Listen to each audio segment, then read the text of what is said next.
Good morning. So we'll be discussing about the effect of COVID-19 disease on the myocardium.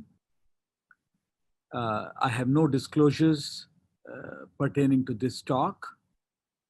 So this is the very first report of COVID pneumonia from the Wuhan. And as you can see here, that in the subjects who had adverse outcomes in terms of those who were admitted to the ICU versus those who were not admitted to the ICU, those patients were older in age, they had cardiovascular disease, or they had the risk factors for the cardiovascular disease. And indeed, it was confirmed by the Chinese CDC that the patients who were older, they had higher mortality. As you can see, that with the increasing age, there was an increase in the number of the people who died, or the proportion of the people who died. And similarly, the people who had cardiovascular disease or the risk factors for the cardiovascular disease, they also had a higher mortality as compared to the average mortality seen in various centers in China.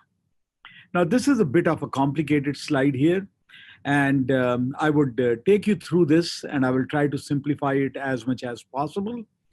You would see here that in the renin-angiotensin system, we have almost always talked about the angiotensin converting enzyme, which is the pressor arm of the renin-angiotensin system. It leads to vasoconstriction, water and sodium conservation, and adverse remodeling of the myocardium as well as that of vessels.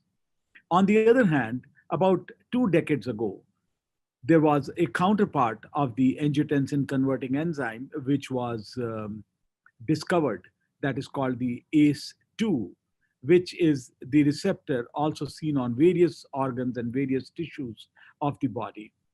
This counterbalances the ACE arm of the renin-angiotensin system and causes the natriuresis, diuresis, and has a favorable remodeling of the myocardium as well as the antioxidant effects. Now, this converts the angiotensin 2 into angiotensin 1,7, which actually exerts the favorable effects. It has been often thought that the COVID-2, when it enters into various tissues, and we know that it enters into the tissues through the ACE2 receptors, that and it destroys those ACE2 receptors. And when we treat these subjects with the ACE inhibitors or angiotensin receptor blockers, it has been tacitly believed that there would be an increase in the ACE2 receptors, and that would be detrimental to these subjects. However, now we know that if the angiotensin receptor blockers are used, the angiotensin 2 remains unused and is converted more towards the angiotensin 1,7. So it is, in fact, a diversion towards a more favorable side of the renin-angiotensin system.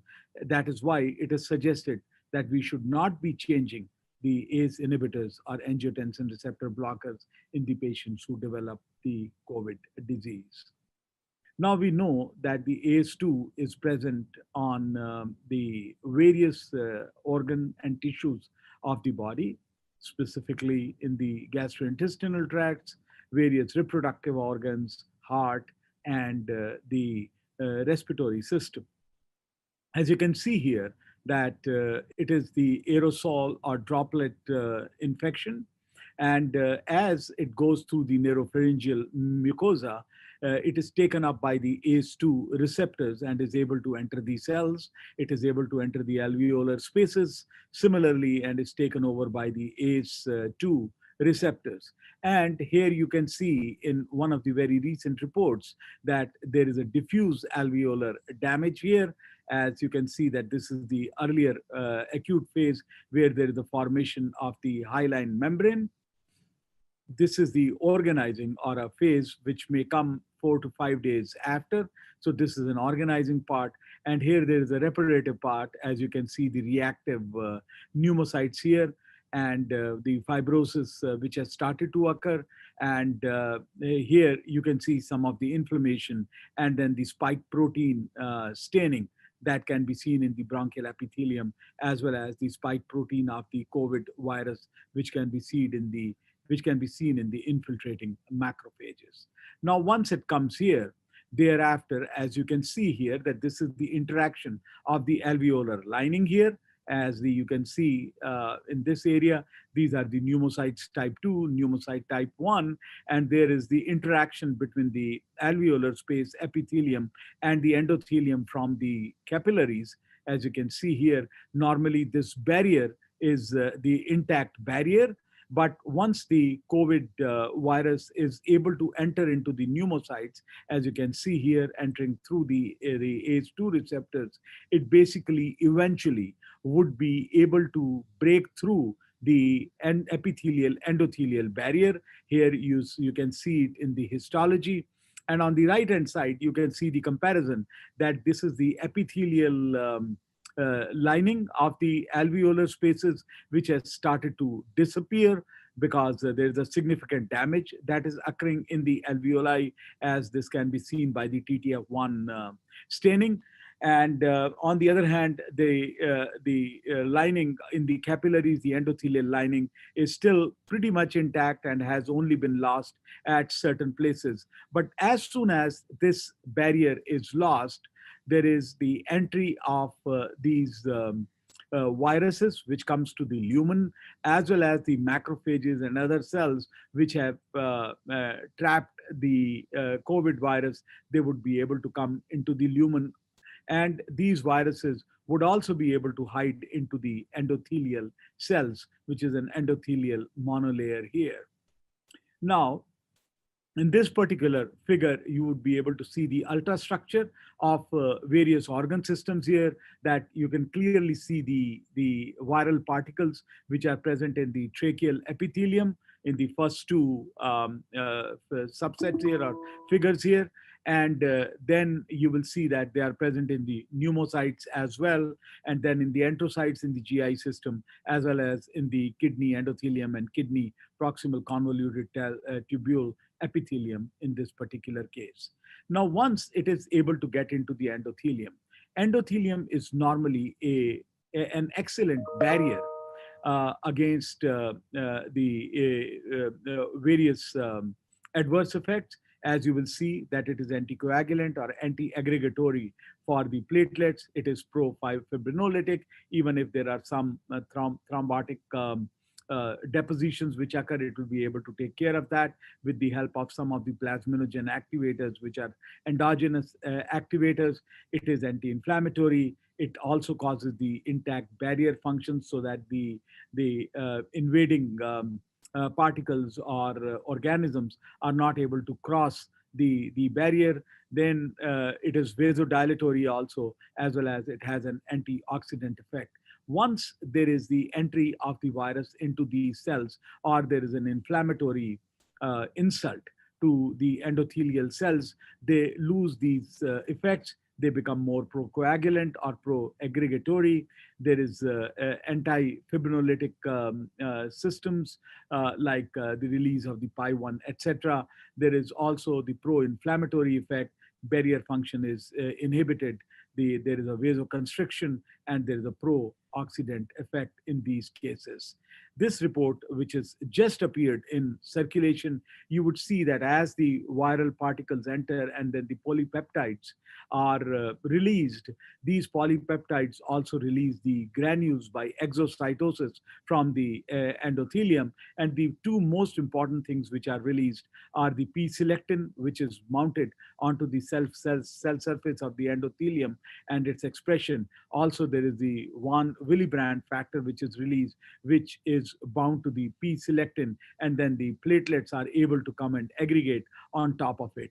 The p-selectin also acts as an attractant molecule for the leukocytes also, and gradually the inflammation is able to occur, which, as the barrier function is breached, is able to get into the subendothelial regions. So it looks like that it's a micro and a macrovascular disease which can occur both in the venous as well as on the arterial sides, and the thromboembolic phenomenon would lead to widespread effect.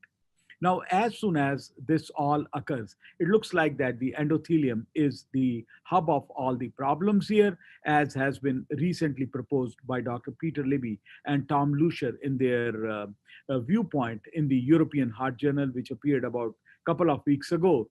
And the most important molecule which is released is the IL-1. These genes are able to induce themselves, so it is kind of auto-stimulatory, and also leads to the upregulation of TNF and the NF kappa B. And this is essentially the inflammation hub here. It also causes the induction of the interleukin 6, which is one of the very important pro-inflammatory molecule, which through liver releases the fibrinogen, the pi1. So fibrinogen, which is pro-coagulation, pi1, which is anti-fibrinolytic, or which impairs the fibrinolysis here, as well as there is a release of CRP, which we are able to measure as a biomarker of inflammation in the patients with COVID infections. So essentially, this pro-inflammatory, pro-coagulant pathway that we see becomes essentially the key feature in the COVID infection. And it has been demonstrated that if you look at the patients who have a favorable outcome, as shown by the blue line compared to the red lines here in these graphs, that after the 4 days of infection in the subjects who are hospitalized, you will see that these pro-inflammatory, pro-coagulant pathways, they are significantly active in the subjects who have adverse outcomes or who are non-survivors as compared to the survivors, whether it is the D dimers, interleukin 6, or the troponemia in these cases. Now, in these vessels, it has been shown, at least for the larger vessels, although these data are not available for the coronaries as yet. In this particular case, as you can see in this CT, that the thrombus is occurring in the aorta as well as in the splenic artery here. So if you look at the iliac and the splenic artery in these cases, that there was a significant intraluminal thrombosis here, as well as the inflammation of both within the wall as well as in the adventitial areas and perivascularly, that there was a significant inflammation. Not only that, there was evidence of fibrinoid degeneration, which was possibly associated with significant neutrophilic infiltration, where it is interacting with the mast cells, and there's a degranulation of the mast cell occurring in this case. There has been an evidence that there is a significant amount of neutrophil extracellular traps which are set up, and that contribute to the damage in these cases. And in the bottom panel, you can see the complements as well as the immunoglobulins that are depositing in there, suggesting that this is a type 3 hypersensitivity in the vessel. So whenever you see the complement deposition in the vessels, it probably always represents the hypersensitivity in these cases. Now, this is procoagulant activity which is happening, and you can see the thrombus in the vasculature, as is seen very commonly and very frequently in the autopsies which have been presented so far. It may occur in the deep veins. Maybe a large proportion of the subjects may have the deep venous thrombosis, even up to about 70 to 80% of them.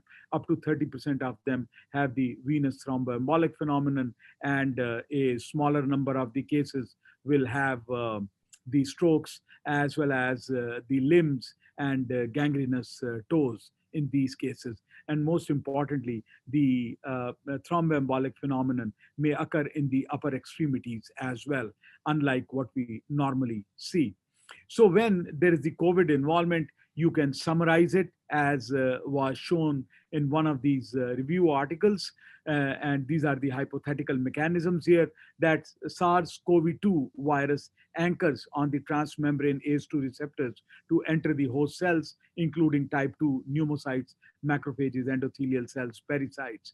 And it infects the respiratory tract, and particularly the type 2 pneumocyte results in local respiratory damage, followed by progressive systemic inflammation, often leading to cytokine storm, with increased levels of IL-6, 7, 22, and CXCL10.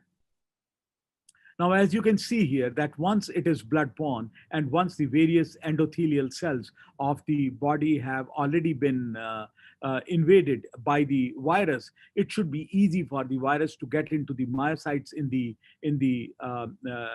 heart, and it should be able to create a significantly large amount of myocarditis. And had it been so, then most of the people you would have seen should have been dying of heart failure and myocarditis.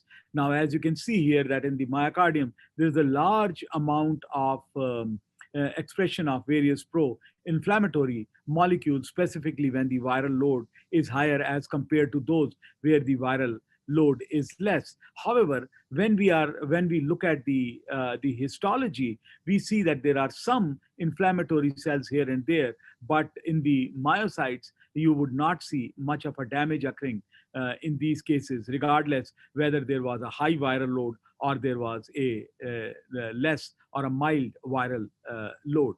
The viral particles are seen in the myocardium. As you can see here, there is an immunohistochemical staining of the viral particles, but viral particles in these cells are essentially in the macrophages or in the interstitial cells. And this was very elegantly shown by a report that comes from Italy from Dr. Tavazzi's group with Dr. Luisa Arbustini, the pathologist here, who also demonstrated that there was some plump macrophages which were seen in the myocardium within the interstitium here, but and this is the electron microscopy of the macrophage, and these carried the viral particles, but viral particles were not seen in the myocardium. And here you can clearly see the presence of the viral particles here. You can see them here with the corona of the S proteins or the spike proteins here. You can see them all either in the macrophages or in the interstitial cells, but they were not seen in the myocytes. Now, here there was a decent report which just came about a week ago, again from Italy, but in collaboration with Mayo Clinic, Mass General Hospital, and University of Amsterdam Medical Center. Again, they saw that there was at least in approximately 80% or 80 plus percent of the cases, there was macrophage infiltration in the myocardium. Lymphocytic myocarditis was only seen, which was either because of the cytotoxic T cells or because of the helper T cells, but that was only seen in 3 of the cases, or 1/7 of the cases only. And in approximately 1/6 of the cases, you can see that or of a fifth of the cases, there was the presence of pericarditis or epicarditis in these cases. And there was also the small vascular involvement. You can see the intraluminal thrombi in these cases, as well as there is a significant amount of inflammation that you can see in these vasculature. At the same time, there was another report which was published in Circulation, where they demonstrated that in 22 autopsy hearts, in 9, there was a significant enlargement of the right ventricular cavity here. And as you can see here, that the right ventricular cavity, its volume is bigger than the left ventricular cavity volume, more than 1.1:1 that was seen. And the inflammation was predominantly in the right ventricular wall, was predominantly the macrophage infiltration. Not only that, in these right ventricles, by the same Italian report which you had seen earlier from Dr. Basso's group, you would see that the complement deposition occur in the myocytes in the right ventricle. And whenever that occurs, unlike in the vessels where it was hypersensitivity, it is believed that this is because of the ischemic damage to the myocytes. And this is something which has a significant clinical implication, which we recently published in our echocardiographic study, which I will come to a little later. Now, here you would see that all this is going on. You can see a significant cytokine-based damage which is occurring in these cases, but the viral particles are not seen in the myocytes as much. There have been some reports where there have been isolated myocytes have been shown with the viral particles, but it is predominantly not seen there. So how can that be explained? And here you would see that this is the coronavirus. How does it get into the cell or tissues? It is by the spike proteins of the coronavirus that bind to the ACE2 receptor or ACE2 receptor expression on the cell membranes. But then it requires a co-stimulatory molecule, which is like tempress 2, and it cleaves that off, letting the virus be endocytosed into the cell. However, if either the ACE2 is not present or if the TMPRSS2 is not present, so either this receptor molecule or the co-stimulatory molecule, either one of them not being present, the cell will not be able to be engulfed. So in heart, where we see a large amount of the ACE2 expression, we don't see the presence of TMPRSS2 or the co-stimulatory molecule, and hence the viruses are not able to get into the myocytes so easily. And this is the RNA master blots. You can see that in the hearts, there is not much of expression. It is in the lane 3, and the first one is the RNA blot for the TMPRSS2 in the heart, as compared to the lung and trachea, which you can see in the row 6, that there is a significant expression of the TMPRSS2. The maximum amount is generally seen in the prostate and in the stomach, etc. So now coming to the clinical implications of all this, the first important thing is the thromboembolic complications. So among hospitalized patients, the new thromboembolism has emerged as an important disease manifestation. The autopsy studies have demonstrated a high incidence of macro and micro thrombi, as I alluded to earlier. The observational analyses have suggested potential benefit for in-hospital use of anticoagulation, yet practice patterns vary significantly due to the lack of rigorous evidence for optimal regimens. In our preliminary analysis of 2,700 patients admitted to Mount Sinai Health System, we found an association between in-hospital therapeutic anticoagulation and improved survival compared to patients on no or prophylactic doses of the anticoagulation. A follow-up study which just got published with 4,500 patients, where 1,000 patients were on therapeutic anticoagulation and 2,000 people were on prophylactic anticoagulation, were compared with 1,500 patients on no anticoagulants. And it was found that the hazard ratio was approximately 50% lower in these subjects who were either on full dose or on the prophylactic dose of anticoagulation, as compared to the subjects who were not on any prophylactic or any full anticoagulation dose. And the total mortality in hospital was 25%, with twofold higher likelihood of having the mortality as compared to those who have received any kind of anticoagulation in these cases. So not only that, when you would see the myocardial injury happening, and most likely it is either the microvascular thrombi or it is the cytokine stress in these cases, we reported in 3,000 subjects from the Mount Sinai Health System, where there were large number of African Americans and large proportion of the Hispanic population. About a quarter of these subjects also had the presence of cardiovascular disease or atrial fibrillation, heart failure, or coronary artery disease. 25% had the risk factors for coronary artery disease or cardiovascular disease, and 25% of the patients were receiving the ACEs or ARBs, and a third of the subjects were on statins. We found that in third of the subjects, there was the troponin leak that occurred, suggesting troponemia or evidence of myocyte damage. But as you can see here, that most of these subjects had only a mild troponemia or mild leak, and the less of the people had the severe leak of troponin. And here you can see that those who had coronary artery disease, cardiovascular disease, or risk factors, which are shown here in red color and red dots here, as compared to those who did not have cardiovascular disease or the risk factors, the levels of troponin were always higher in those who had the evidence of cardiovascular disease.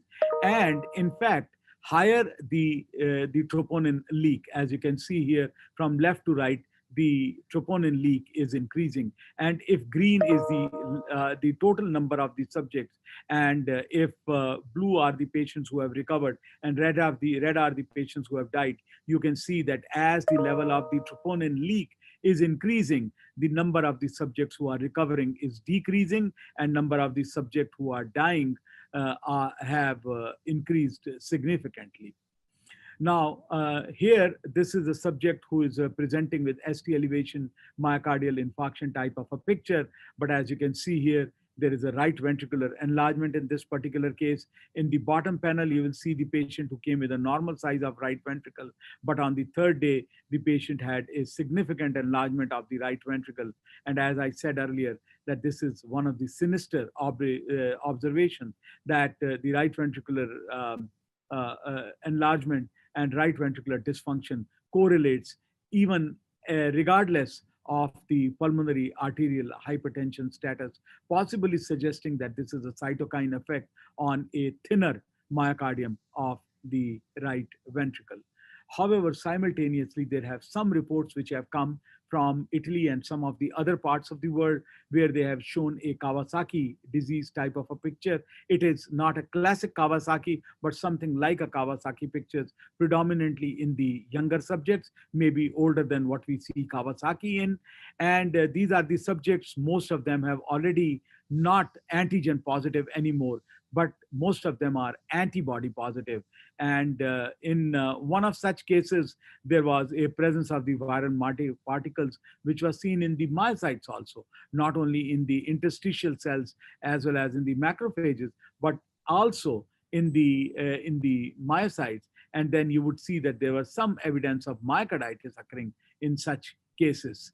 And it is possible that this is occurring probably due to the macrophage activation syndrome, or because of the very high cytokines in these cases, even after the antigen has disappeared. Now, it has also been shown, and this has created a stir in the athletic industry of at least United States and some of the European countries, that it has been found that the athletes or the people who have suffered from the COVID in past may, even after they have recovered from the COVID disease completely, may demonstrate the evidence of the edema and increase in the extracellular fraction in their myocardium. As you can see here in the mid myocardium, you can clearly see that the T1 and the T2 are increased. And in these subjects where the T1 and T2 are increased, which suggests the presence of edema or the presence of the increase in the extracellular fraction, and also a possibility that you may have the LGE enhancement, suggesting thereby that the earlier fibrosis has started to occur. It has suggested that these people may not be allowed to immediately get into the competitive sports, and the caution has been exercised in such cases. So at the end, I would like to say that if we are able to understand the pathogenesis and the pathophysiology of the disease, we would be able to treat our patients better. In this particular paper, or a viewpoint, which is coming out in the American Journal of Medicine soon, we have proposed that the subjects who have the asymptomatic disease, that is, they are positive for their swabs, but they are still asymptomatic, or if these subjects have they are mildly symptomatic and they are not admitted in the hospital, the only drug that would be effective in such cases would be when we have an availability of an antiviral agent. Currently, the only agent that we are able to use is remdesivir. And then once the patient is symptomatic and he gets into the hospital and may not yet be on the ventilatory support, in such cases, probably the antivirals may still work. The steroids and the immunomodulatory agent, quite like the IL-6 inhibitors, may be given in this situation. The plasma therapy could be of help, but as you would have seen that today, there was a report in the morning in Science where it was demonstrated that we have to be careful about the plasma therapy also, because Some of the people who have the worst course, these people develop the autoantibodies to type 1 interferons. That is most likely interferon alpha and interferon omega. In these cases, the plasma therapy we should be careful about the plasma therapy, that it may not give the auto antibodies and it may not suppress the interferon effects or the favorable effects in the patients. However, once the patient is on the ventilatory support for a long period of time, probably all these agents that we have talked of may not really be helpful. And here it should only be the supportive therapy which would be able to help these subjects. Ironically, most of the studies that have been done, be it randomized or observational studies, they have all been done in this phase where you would not expect much of an impact of the drugs, which may be more effective in the early phases of the disease. Thank you very much.